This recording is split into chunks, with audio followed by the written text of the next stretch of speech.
It's the Sound of Ideas Reporters Roundtable from IdeaStream Public Media. I'm Mike McIntyre, so glad you could join us. The Ohio legislature, led by its Republican supermajority, passed 4 bills aimed at property tax relief this week. They're now headed to Governor Mike DeWine's desk. One gives a much bigger break to homeowners, and the others limit the growth of proceeds from local levies. A flurry of other legislation passed, including the elimination of the 4-day grace period for boards of election to receive mail-in ballots postmarked on Election Day. The new law requires they be in hand by the close of polls. A final Senate vote is still needed, but it appears a deal has been reached to essentially ban intoxicating hemp products, with temporary exceptions for THC-infused drinks. More restrictions are proposed, too, for legal recreational marijuana. First Energy must pay a big fine for its role in the HB6 bribery scandal, most of it back to ratepayers. Browns legend Bernie Kosar is back on social media, putting out his wide smile positivity videos after liver transplant surgery. And don't get your hopes up for setting sail from Cleveland on a Lake Erie cruise. The ship is not coming in. They're skipping Cleveland, heading directly to Toledo. Joining me to discuss all of the week's top news from IdeaStream Public Media, supervising producer of newscast Glenn Forbes and environmental reporter Zaria Johnson, both with me in studio. Good to see both of you. Good morning, Mike. Good morning. Good morning. Also in Columbus, affectionately known around here as Karen the Cruise Director, State House News Bureau Chief Karen Kassler. Hey, Karen. Hi, good morning. Good morning to you. I also have some news. Yeah, if you'd like to let me break some news here. Let's let your engine rev down just a half a second so I can Sure. tell people if you want to weigh in on this news that Karen's about to share or any of the other topics we talk about, shoot us an email, soi@ideastream.org, and let's get ready to roundtable with some breaking news. Karen? So we have a decision in the race for governor on the Democratic side from former Congressman Tim Ryan. He issued a statement this morning. Quote, after careful consideration, much prayer and reflection, and after long conversations with my family, my closest friends and advisors, I've made the decision not to run for governor in 2026.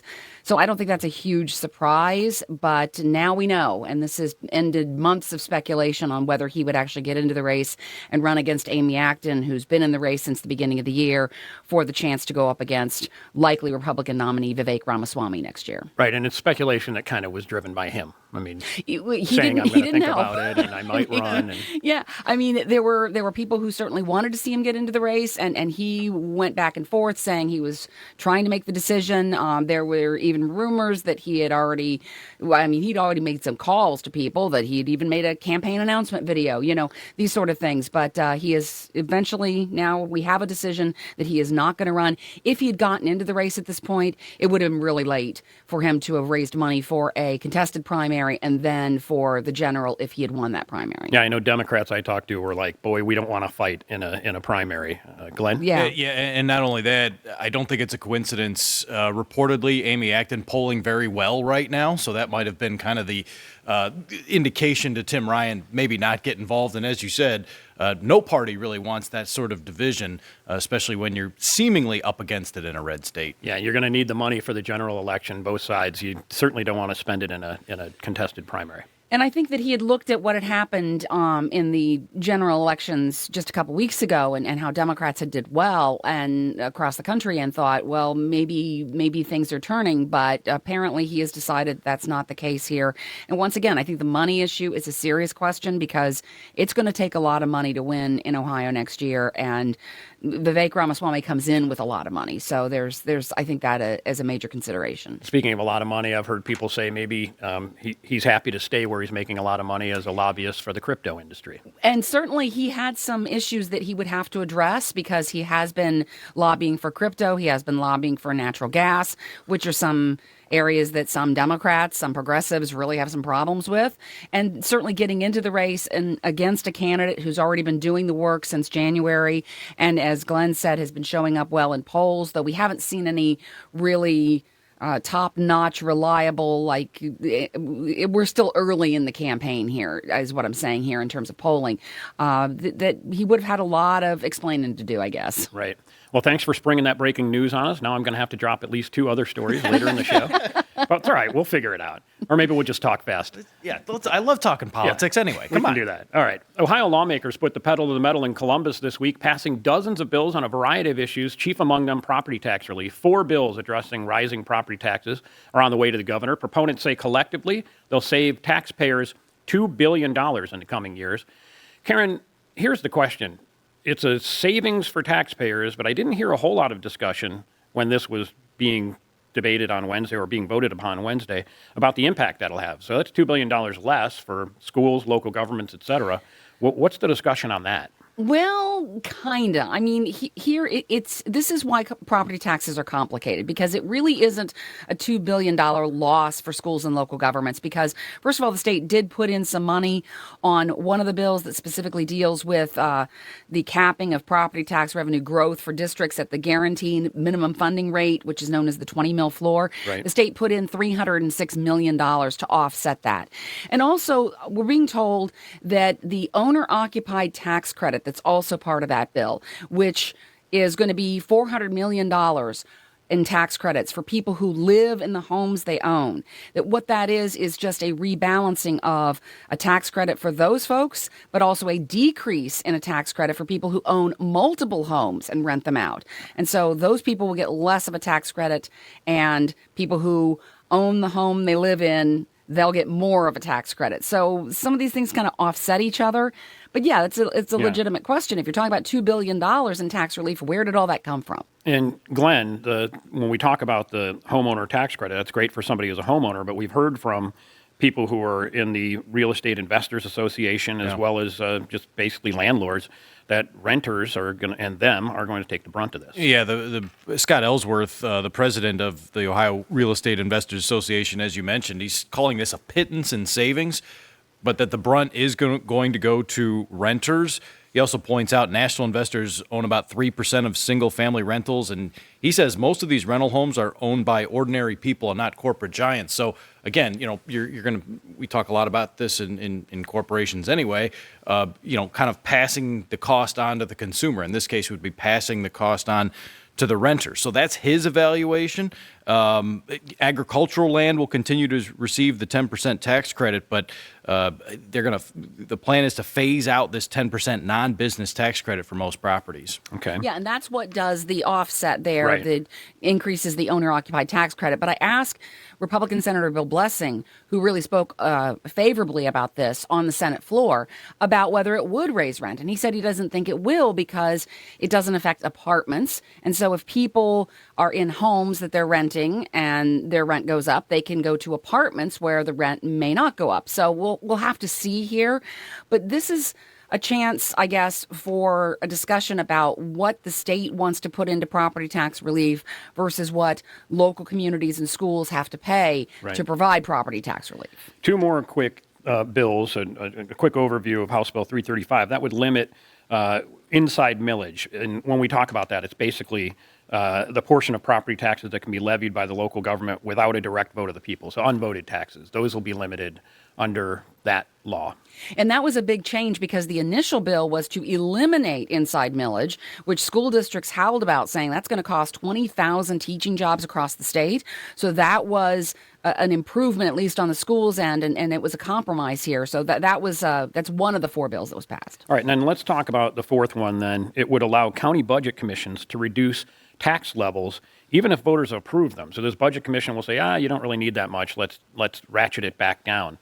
Who will these commissions be? How will they have authority? Well, counties have budget commissions that are made up of, and I'd have to look up the exact, there's different ones, but the whole point of this is to allow a second set of eyes, I guess, on voted tax levies to determine if they're needed, and sponsors have said this gives a little bit more in terms of transparency and accountability. But I have to say that this was something that was put in the budget, and Governor Mike DeWine vetoed it. And in his veto message, he said that, quote, giving county budget commissions the authority to unilaterally reduce a tax levy passed by voters for a school district or other taxing authority under certain circumstances breaches the approval of such millage by the voters. So it sounds like DeWine was really concerned about that when it came to him in the budget. So we'll just have to see how he reacts to it when it comes to him, when he sees it from this bill. Democrats are concerned about that as well. Kent Smith said it's a direct affront to voters. He's a Euclid Democrat. So you're seeing a lot of that, essentially saying that this is undemocratic. Yeah, and DeWine also said that there's some tax-related issues in terms of how the Department of Taxation calculates tax rates at the local level. And so, these are all things that are part of this because, once again, we keep saying property taxes are really complicated. When you move one part, another part is affected, and that kind of is part of this here. Daryl shot us an email that asked the question, I think it was on the mind of lawmakers as they were making these pieces of legislation and passing them. He says, does the property tax reform package head off the petition efforts to totally eliminate property taxes? It does not. In fact, we are hearing from the group that is gathering signatures. It's an all-volunteer group gathering signatures across the state to put an amendment before voters next year that would abolish property taxes. They say they're going forward no matter what. They don't appreciate the insinuation, I guess, that if the legislature does something, they will stop with their effort. And I'm actually moderating an event next month with one of the leaders of this group and specifically asking him, is there anything that would stop your effort? And I'm expecting the answer would be no. It's a huge task to get that many valid signatures in an all-volunteer effort by next year, by next July, as a matter of fact. And also, I'm starting to see some suggestions from state lawmakers that they are taking this seriously. I mean, I'm hearing, Senator Jerry Serino and other people who are out there on social media and other places talking about this and how eliminating property taxes would be chaotic and a disaster. And so definitely they're looking at this as being a potentially serious concern. That's finally a bipartisan issue. The Republicans and Democrats are worried about this. Absolutely. And I keep saying, if this actually does make the ballot, you're going to see an effort, an all-out effort, local, state government officials, politicians, everybody talking about how this would be incredibly damaging to local services, to schools, to things that people rely on every day, that you can't just eliminate property taxes without having something that replaces that stream of funding. Okay, this can't be a marathon session. We've got to hit the pedal here, and because there's so much more to talk about that the legislature did this week, including a small committee of House and Senate members working overnight Wednesday into Thursday morning on a bill regulating intoxicating hemp products, eventually banning them, and tweaking the existing recreational marijuana statute. The Senate still needs to vote on it because it adjourned long before the committee settled on a compromise, which quickly passed the House. So, Karen, let's just start with the Senate was gone by 9:30. They didn't stick around because they didn't think this thing would be hammered out? Well, I think the question was whether it would be done, whether there was the urgency to get it done. And there are dates for session that are set next month. So I guess senators decided, hey, we can just come back if they do end up doing anything. So it was around 1 o'clock in the morning that vote happened. And it was a really close vote. We don't see close votes like this in the legislature very often. So it was 52-34. And all the Democrats in the House voted against it. But it was a deal that had been, a long time in coming. I mean, we've talked about this changing not only the rules on legalized marijuana, but also on these intoxicating hemp products since voters approved legalizing marijuana in 2023. So this has been a long time coming. Well, let's talk about that intoxicating hemp. Essentially, the state would comply with what the federal government recently did, and so it would essentially ban. I mean, the amount that could be in a product would be so low. But there's some time yet. There's a grace period, particularly for drinks. Right. And yeah, it kind of just goes along with that. It takes these intoxicating hemp products out of convenience stores and gas stations and wellness centers and places that they have been selling them and puts them in dispensaries.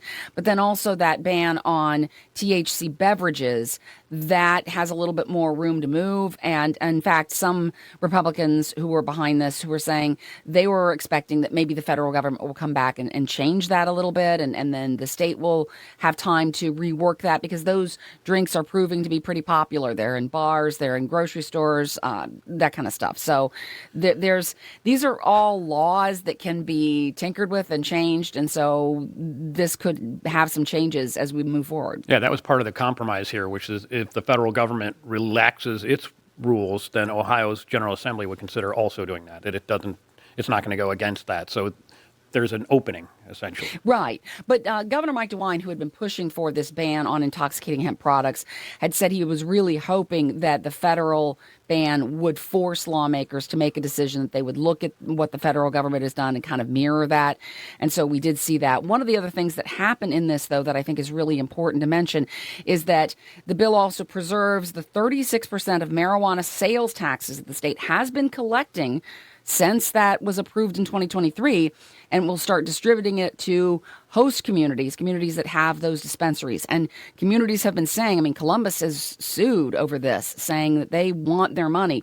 And so it's about $80 million in tax revenue over the next 2 fiscal years. Yeah, Zaria, let's talk a little bit more about that. That's the Host Community Cannabis Fund. So the local communities will get their share. Yeah, and they're essentially saying now that they plan to use that money to fund different community needs in their communities. So it could be anything like streets issues, public safety issues, but it's a significant amount of money that they'll be able to allocate toward other resources in their community.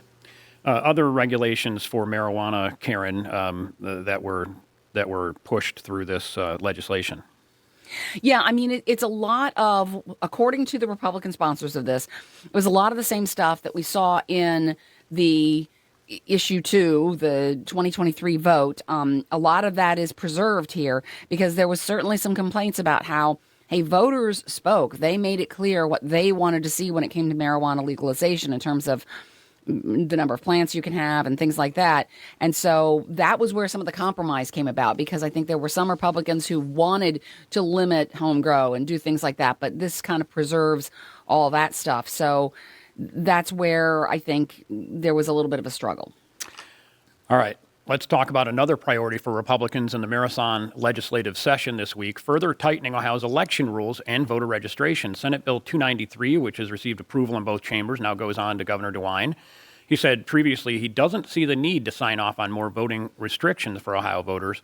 Karen, let's talk about that. A big change in this bill is the removal of the grace period for absentee ballots, even those postmarked before or on Election Day. Before it was, if you turned it in by Election Day, we'll have 4 days for the mailman to bring it. Now they're saying, the letter carrier to bring it. Now they're saying if it's not in our hands by the close of polls, we're not counting it. Right, except for military and overseas voters. They get that carve out because that's a separate protection under federal law. But yeah, the whole idea of the 4-day grace period in case you mail it too close to the deadline, or maybe you mail it 3 weeks before the deadline and it doesn't get there.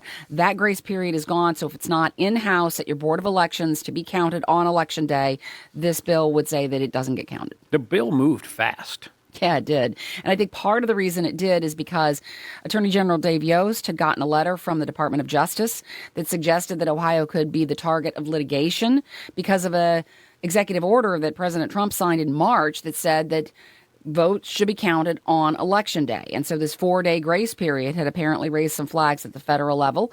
And I think that was one of the things that kind of moved this forward. What else is in that bill?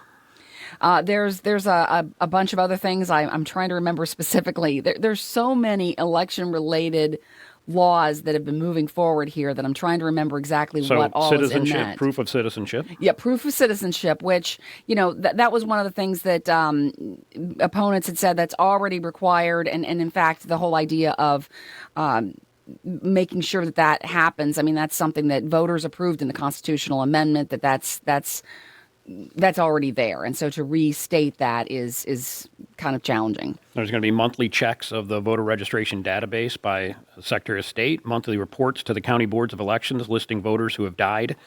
Basically the kinds of stuff to make sure that the voter rolls are in shape. Yeah, and some Democrats had wanted to add something called a permanent absentee voter list to this, which would allow people to say that I always vote absentee, so, please consider me an absentee voter. And that was, other states do that, but that was rejected. In fact, I think all the Democratic amendments were rejected, as is pretty typical here. But, the 4-day grace period, some opponents have said that this would mean if it had been legal in 2024, that tens of thousands of ballots would have been thrown out because they did not get to the Board of Elections in time, so that they're concerned that this would potentially disenfranchise voters, and that also this moved really fast, as you just mentioned, and that really didn't give people a chance to weigh in and talk about how this could affect elderly voters, disabled voters, people who are in the group of people who tend to use absentee voting by mail. Frank LaRose, the Secretary of State, said it was a little more than 7,000 late ballots that were counted last year that were non-military, that were civilian late. And asked about whether he thought they would be disenfranchised, he called it a logical fallacy, and he said those voters would not be disenfranchised because his office, local boards of election, and the media would work to inform voters of any of the new rules.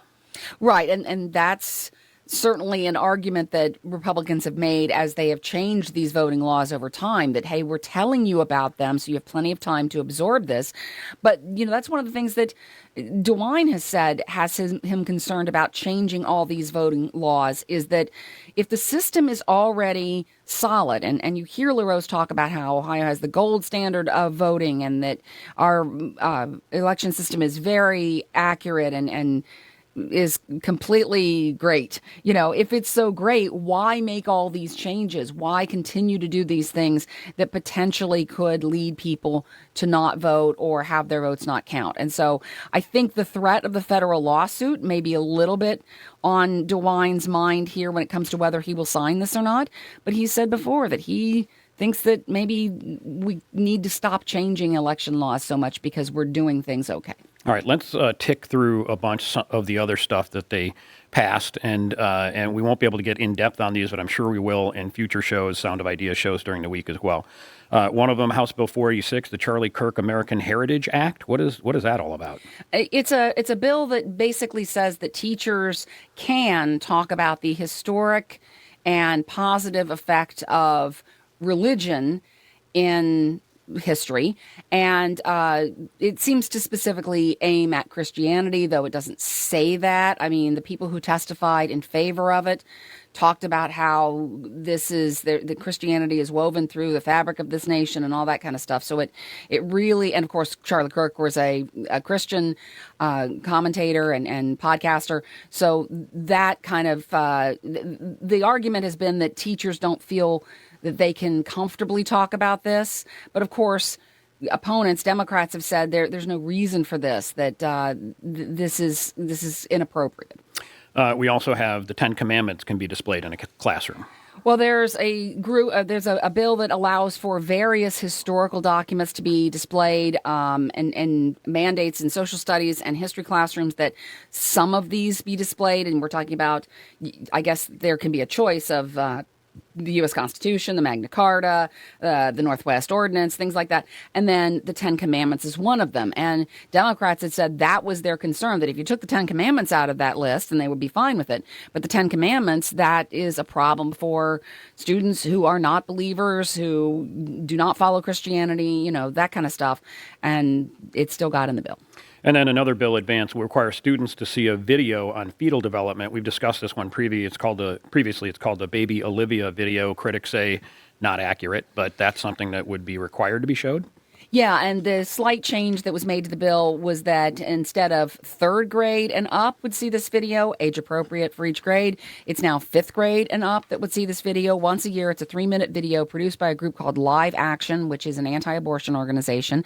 And the bill specifically cites that one and says it's either Live Action's video or something similar to Live Action's video. Okay. And so it's pretty clear. So we've gone a half hour. We haven't covered everything. We're going to have to end it at some point. If Glenn. I were Karen, I'd still be sleeping. I mean, this thing started Wednesday. The sessions were supposed to be 1:30 and 2 o'clock. Yeah. We knew it was going to be long. They started late. I looked at my colleague Josh Boos and said, "We're in trouble." But the State House Bureau, they're actually in trouble. Yeah. So kudos to you guys. I mean, this is Absolutely. incredible. And you call it, what do you call it? Cleanup bill, a Christmas tree bill, a cornucopia bill. All Yeah, of we it. didn't even talk about that one. That's a Right, different that's one. a different one. That's the Serino bill, the cleanup bill. It's crazy. The NIL. Well, I don't want to get started on all that. Name, image, likeness. Yeah, oh my goodness. Which would end once a college athlete is no longer enrolled in the college. But that bill does so much more than that. It's just really kind of amazing.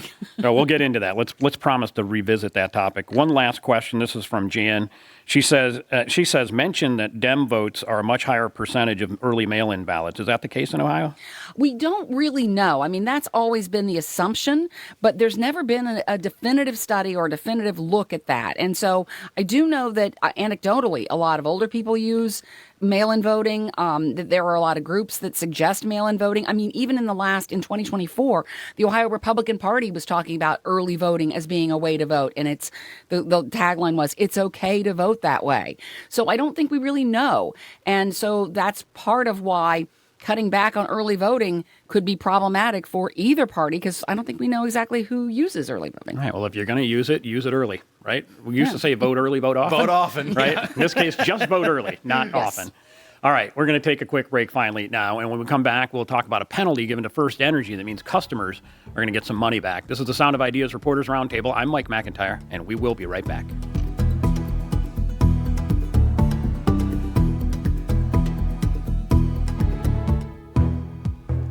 You are back with the Sound of Ideas Reporters Roundtable from IdeaStream Public Media. I'm Mike McIntyre. Thank you so much for staying with us. I'm joined this week by Zaria Johnson and Glenn Forbes of IdeaStream and State House News Bureau Chief Karen Kassler as well. And before we get back to the roundtable, I always remind you at this point in the show, go ahead and take the IdeaStream News Quiz. Don't do it now because you'll have all the answers if you listen through the end of the show, but you'll find it on our website, ideastream.org/quiz. It's a lot of fun, way to test your knowledge each week of the news. State regulators have ordered First Energy to pay $250 million, most of it to its customers, as penalty for its actions in the bribery scheme to pass the nuclear bailout bill, also known as House Bill 6. The multi-million-dollar bribery scheme resulted in the passage of the wide-ranging energy bill, which directed ratepayer money to aging nuclear plants and gutted renewable energy standards. Former Ohio House Speaker Larry Householder and former Republican State Party Chair Matt Borges were convicted and imprisoned for their roles. Others are still facing trial that worked for First Energy. Karen, how much will customers see of this penalty that's assessed to First Energy? Well, this was First Energy's role in House Bill 6. I mean, First Energy, the company, has admitted to its role in House Bill 6, though two of its former executives, Chuck Jones and Michael Dowling, are still facing trial. Right. But this basically tells First Energy's three companies, the Illuminating Company, or CEI, Ohio Edison, and Toledo Edison, that they have to start paying back $180 million to customers over 3 billing cycles, and then also an additional $6.64 million plus interest later on. And they have to pay $64 million in civil penalties to the state's general revenue fund. Okay. So we had hearings all over the summer. It just took them a while to get to an answer? And the PUCO, the Public Utilities Commission of Ohio, said that they went through 2 evidentiary hearings, 14 pre-trial conferences, pre-hearing conferences, all of this stuff to come up with this. And they said they took their time. And we don't often hear the commissioners explain some of what they were thinking here. But this time in this decision, it was a short meeting, but the commissioners, I think all of them spoke out, saying that they were really hoping that this decision would deter any sort of activity like this in the future, and that they really felt like First Energy violated the trust it had with state regulators and with its own customers. Glenn, the Public Utilities Commission of Ohio, PUCO, has also approved a new rate plan that will impact some customers of First Energy, not all of them, but in Northeast Ohio it will as well. Yeah, I got to say, I don't watch many PUCO hearings, but I did watch this one, and Karen's Did you just call it PUCO? PUCO. Okay. I've heard, I've Sorry. heard it called that You don't too, like and it's kind of funny. Sorry. It's fine, as long as we define it. But go ahead. Public Utilities Commission of Ohio. You can say PUCO. I mean, You that's can a say mouthful. PUCO. Say whatever you want. PUCO. It's just weird. Go ahead. PUCO. Well, anyway, I haven't watched many of these. I did watch this one, but I've watched a lot of public meetings in the last 20 years. Karen's absolutely right. I've never heard them, members of a board or a commission be so adamant about how thorough they were and kind of about how upset they were to kind of, enumerate this and say, we've had 92 issued commission and administrative law judge entries. This was they certainly wanted themselves to be heard on this issue. But in terms of what you're talking about and this, the rate case, bringing in an additional $34 million in total per year for up to 4 years. Some will see their rates go down. Ohio Edison's, now this is on 1,000 kilowatt hours per month, using a nice round number there. Right. Ohio Edison customers could see a savings of about $2.50 per month, about $9 savings per month for Toledo Edison. But Illuminating Company, many in the Cleveland area have that. It could be an increase of about $5 per month. Okay. And so this is for grid improvements and things of that nature. So $34 million, Zaria, it's a lot less than what they were actually trying to get. Yeah, they wanted $190 million per year rate increase, and they said they needed that money to modernize the grid and improve the reliability of the grid. But there's this watchdog organization called Ohio Consumers Council. They wanted a First Energy rate decrease considering everything going on with House Bill 6. So this $34 million is still like a significant amount of money for them considering the council wanted to cut it entirely. Right. So. Karen, question from Claudia, who sent an email, and she lives in Kent. She says, will solar users lose out on the payback? So this money that's being required to be paid to ratepayers, what about people that are solar users? That's an interesting question because House Bill 6 would have required again, those subsidies for those 2 nuclear power plants, which, by the way, the subsidies are gone, but the power plants are still operating. So I just want to put that out there. But that was supposed to be from all ratepayers. And yet this order specifically targets the customers of those 3 utilities. So I'm not sure. I think there's a possibility, no, but I honestly don't know. And so I think that's a really good question. Okay. Moving on, as the Haslam Sports Group moves forward with its plan to build a new covered stadium in Brook Park, Cleveland officials have set a deadline for the team to get out of downtown. The Browns' lease expires after the 2028 season, but includes 2 one-year renewal options. And Glenn, the city this week said that's it. After those renewals, if your construction's taking a while, too bad, you got to get out. They want certainty on the lakefront. That's what they're saying. They want to move forward with these plans for the lakefront, green space, potential investment, mixed use, all that good stuff. We don't know exactly what would happen if the delays were so long that the stadium was not. First, the goal is for the team's goal is for the new stadium to be ready by 2029. If there are several years of delays, we don't really know what happened. I mean, Akron's InfoCision Stadium is lovely this time of year. Yeah. They probably couldn't host NFL games, but you would look at a mix between that. They'd probably want to play some games at the Horseshoe in Columbus, maybe a couple of the international games. So as far as What about Byers Field in Parma? Hey. Did that work? Yeah? I think so. if the team continues to perform at this rate, Mike, Yeah, they that's go a up against St. possibility. Ed's and Yeah, or Menor and see how you do. All right. There's still questions now with City Council over the $100 million deal that Mayor Justin Bibb struck with the Haslam Sports Group. And a lot of them are saying, listen, that's not good enough. You should have done better. That's an interesting take. The lease, we've talked about it, the lease expires. And once the lease expires, how can you really compel someone, to stay if they want to leave? And, part of the deal was a dismissal of some of these lawsuits or making every effort to dismiss some of these lawsuits. And the administration's position is, look, we could continue with the lawsuits. There's no guarantee we would win them. So let's take what we can get, based on the lease and the expiration of the lease. Mayor Bibb feels like he got a good deal here. And again, we see this continuing argument with several council people saying, they're trying to represent their wards. What about the neighborhoods? What about the neighborhoods? Apparently, some of that money is designated for the neighborhoods, but in their opinion, not enough. There was a lawsuit that's supposed to be dropped as a result of this. Is that a done deal? No, not necessarily. And again, a former mayor, Dennis Kucinich, has his lawsuit, and he's kind of digging his heels in, saying these are our Browns. We shouldn't let them move. There is a December 1st deadline, if you will, by the Haslam Sports Group saying, hey, if you want your $25 million upfront payment, we need some sort of answer and we need these to be dismissed by December 1st. And Kucinich is like, well, hey, what's the rush? Right. What kind of deadline is that? We should take our time and be thorough here. Karen, I'm sorry. I'm going to ask Zaria actually this question. I was thinking of you, Karen. You're always on my mind. But Zaria, don't tell Elizabeth. Zaria, would you be interested in a seat from the stadium when it's demolished? Is that something that you would think would be a good memento to have? Yeah, guys, I'm such a sports fan. I love football, and I always go to all the games every season. So Okay. I think it'd be a nice centerpiece. If you saw the body language, you know that that's not at all true. But Glenn, I know that back in the day when Municipal Stadium was gone, people were coming out of there with seats on the last game. I have friends that have them down in their basement bars and dens. If that were something, I don't know if you'd want a plastic seat, but if somebody wanted one of these seats from the current Brown Stadium, who owns that stuff? The Haslams own it. They'll continue to own it. Well, the public owns the stadium, The but in public this owns deal, the stadium, yeah. But in this deal, the Haslams control the demolition and the materials and things like that.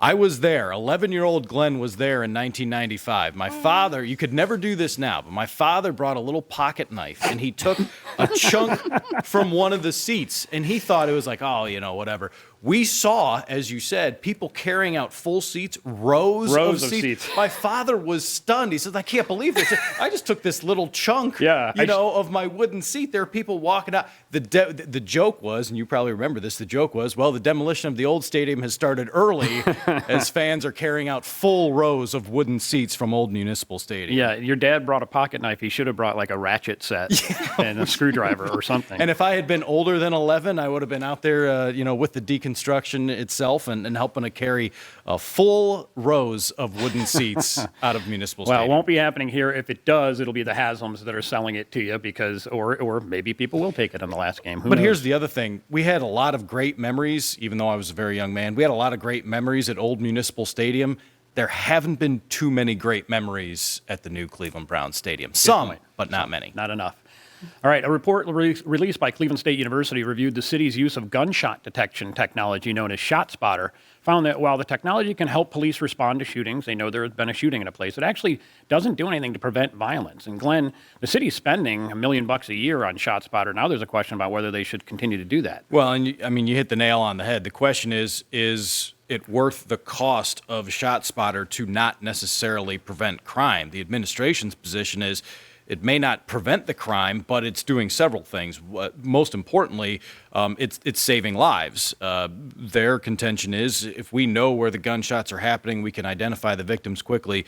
Public Safety Director and former Police Chief Wayne Drummond, he talked about how important those first few minutes are to help people survive and help people survive these gunshot wounds. But it is not necessarily a crime prevention system, really. It is a crime reporting system that helps officers get to that scene quicker. The CSU study mirrors national studies that say, it's not actually a crime prevention issue. So the question now is, what will the city do if it decides it doesn't want ShotSpotter? It's under consideration now to expand a contract it already has for license plate readers with Flock Safety.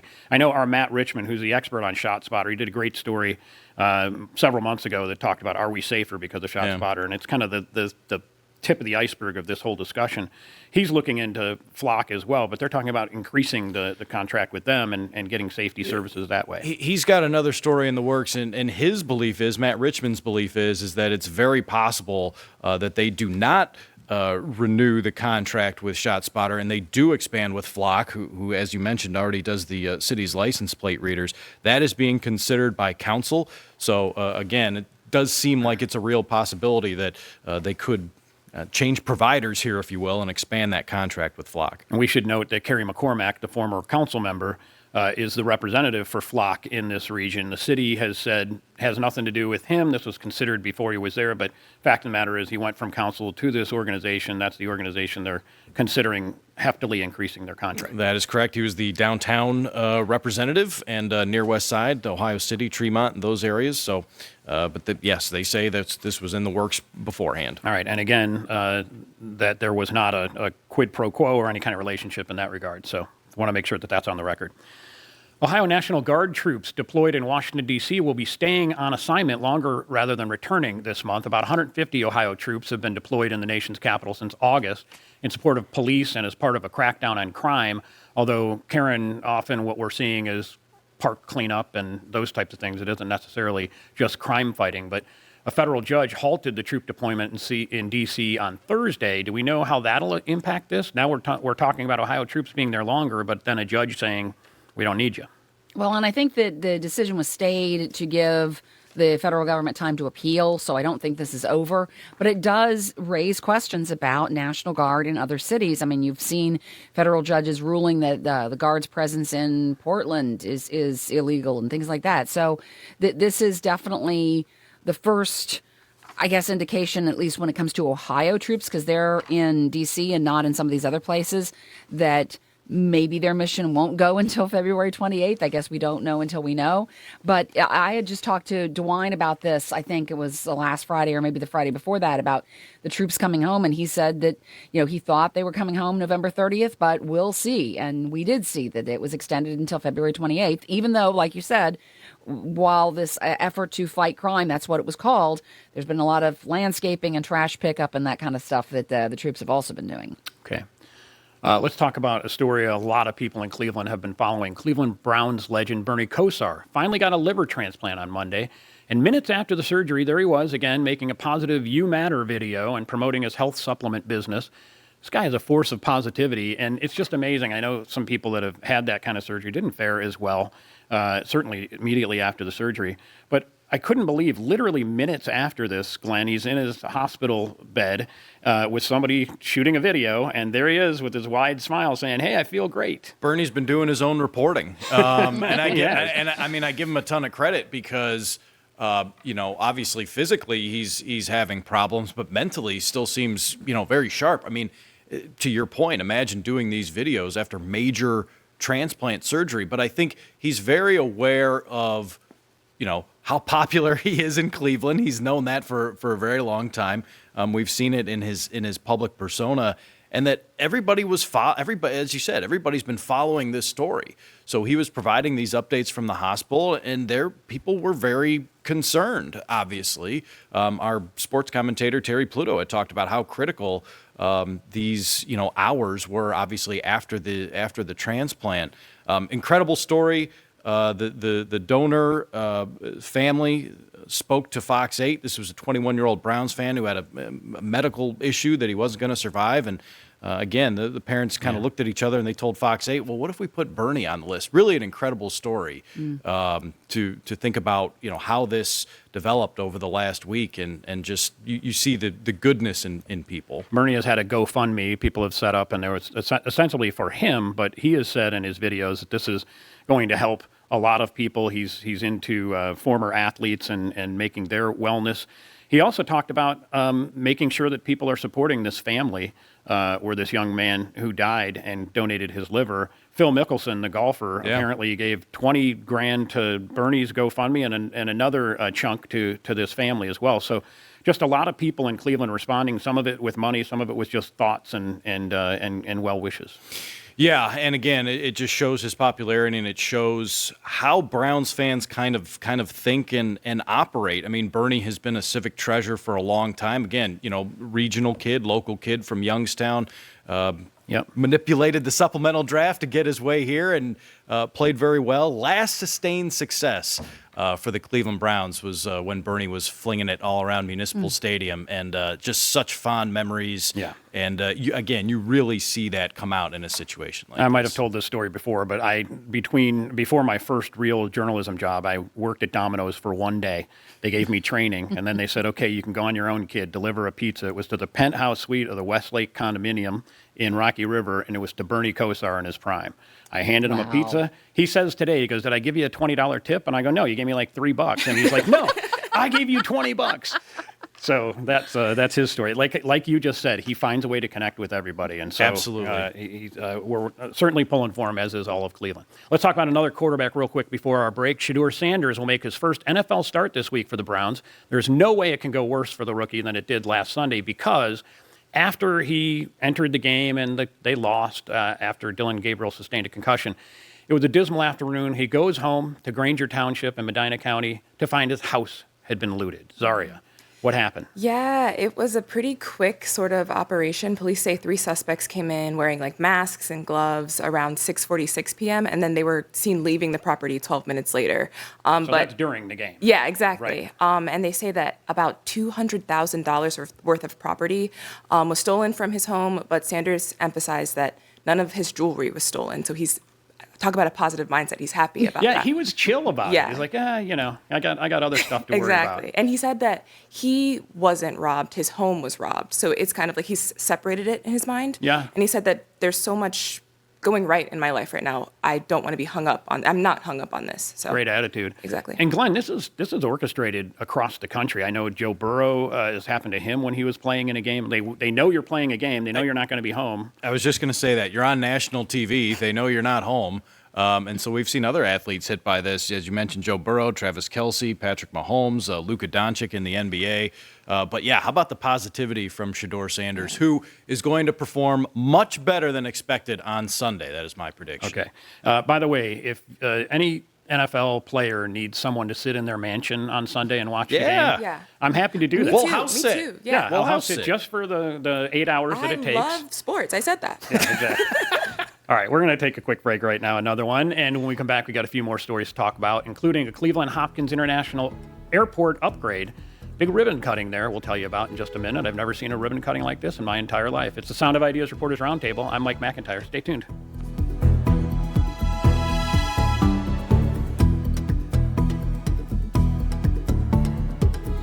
Welcome back to the Sound of Ideas Reporters Roundtable from IdeaStream Public Media. I'm Mike McIntyre, along with Karen Kassler, Glenn Forbes, and Zaria Johnson. We're less than a week away from Thanksgiving, and let me wish you a healthy and happy one, since I won't be on the air again before then. Not sure if you've shopped yet, but hold on to your gobbler. Turkey prices have taken off. According to the U.S. Department of Agriculture, the cost of turkeys has jumped 40% from a year ago due to bird flu. Zaria? Yeah, that's what the experts are saying, that bird flu contributed to the rise in cost, but also beef prices have gone up nearly 15% compared to last year. Who eats beef at Thanksgiving? Yeah, I mean, I don't eat meat, period. So I thought I'd be safe, just Okay, a I'm vegetarian. asking the wrong person about the price of turkey. So wait, what do you eat on Thanksgiving?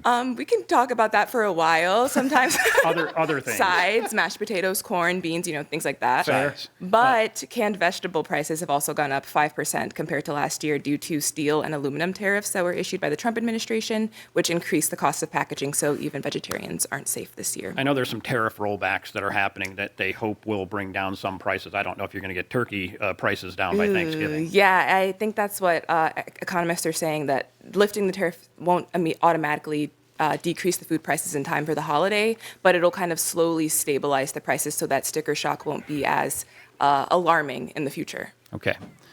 The U.S.-based American Cruise Lines is skipping Cleveland because they say they couldn't find the right place to dock. Instead, several of the company's new Great Lakes itineraries will launch from Buffalo, and Toledo will be the only stop in Ohio. Seriously?